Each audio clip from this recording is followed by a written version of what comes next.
Ngayong araw po magsasagawa ng ocular inspection ng Senado sa Kingdom of Jesus Christ compound sa Davao City. At live mula sa Davao City may unang balita si James Paulo Yap ng GMA Regional TV.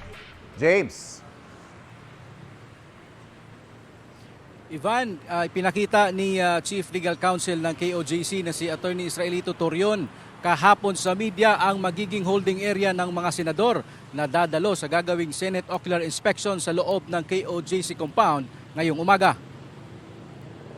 Dito sa JMC basement.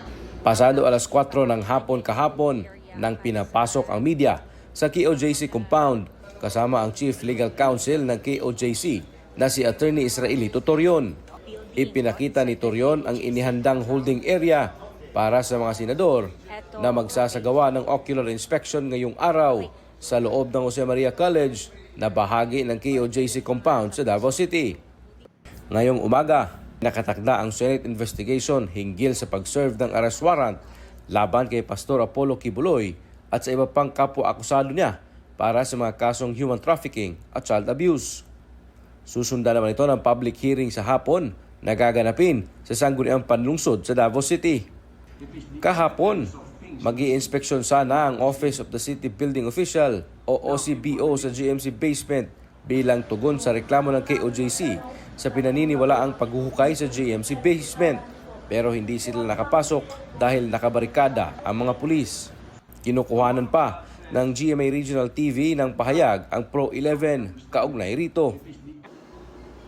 Samantala, ipinakita ni Pro 11 Director Police Brigadier General Nicolas Torre III ang pag-deny ng OCBO sa kanilang request para sa master at building plan sa mga structure sa loob ng KOJC compound. Kaming mga previous attempts na kumuha.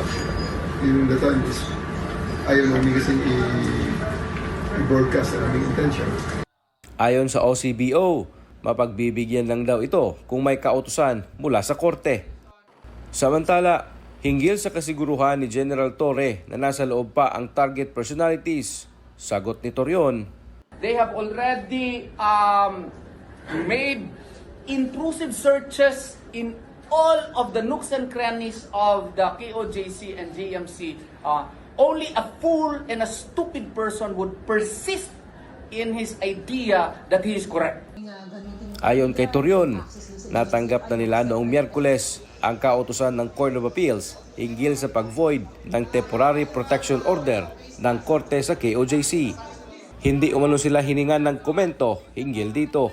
The siege in the KOJC is committed, no? The violations are committed rather in Davao City. Then we feel that RTC Davao City has jurisdiction on the matter and we are filing an MR, immediate MR, no? Most respectful motion for reconsideration so as to give the Court of Appeals the chance to take a second look into its resolution. Handa na naman si Torres sa Senate investigation. Sa public hearing na raw niya ipipresenta ang development sa kanilang patuloy na operasyon hinggil sa pagsilbi ng arrest warrant laban kay Pastor Apollo Kibuloy at iba pang akusado. We are always ready for any investigation that may happen.